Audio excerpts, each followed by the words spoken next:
Super PACs, the undisputed heavyweights of political funding.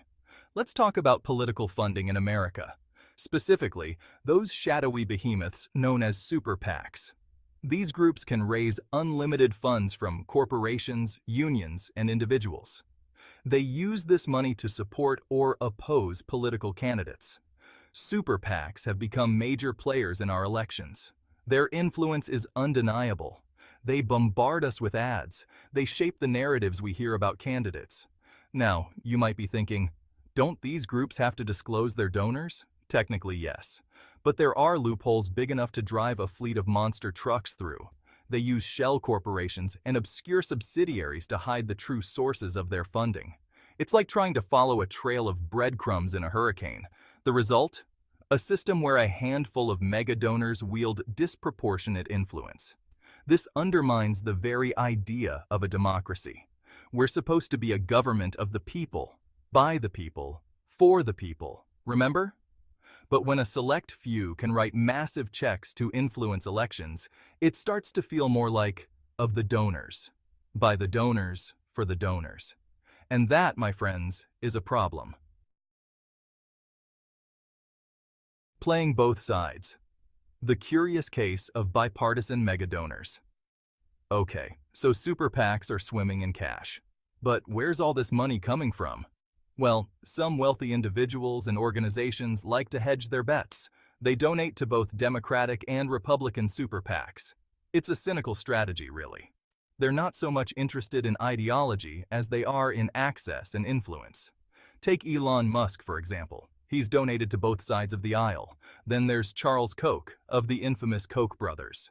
He's primarily supported Republican causes, but he's also thrown some money at Democrats.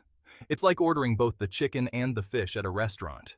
You're not really sure what you're in the mood for, but you want to make sure you have options. These bipartisan donors often claim they're just promoting moderation and bipartisanship. But let's be honest, folks, they're playing a different game. They're buying access. They're ensuring that no matter who wins, their interests are protected. It's like a political insurance policy for the ultra-wealthy. Following the money untangling the web of political donations.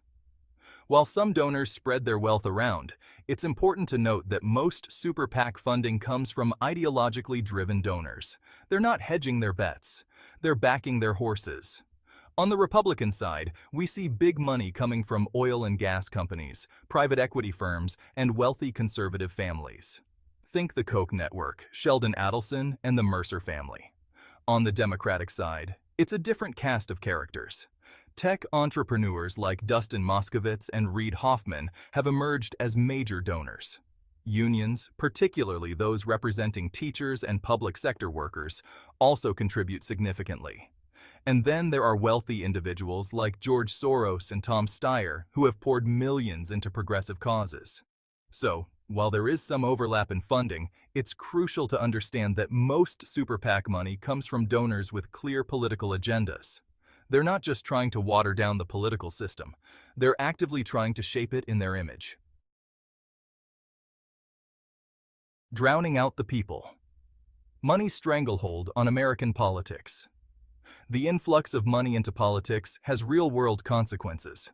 It skews our political system in favor of the wealthy and powerful. Politicians spend more time courting donors than they do listening to their constituents. They prioritize policies that benefit their wealthy benefactors, not the needs of ordinary Americans. This creates a vicious cycle. The wealthy and well-connected get their voices heard, while the concerns of everyday people are drowned out. This leads to policies that exacerbate inequality, undermine public trust, and erode our democracy. It's like trying to have a rational conversation in a room full of screaming toddlers. You can barely hear yourself think, let alone have a productive discussion. So, what can we do about it?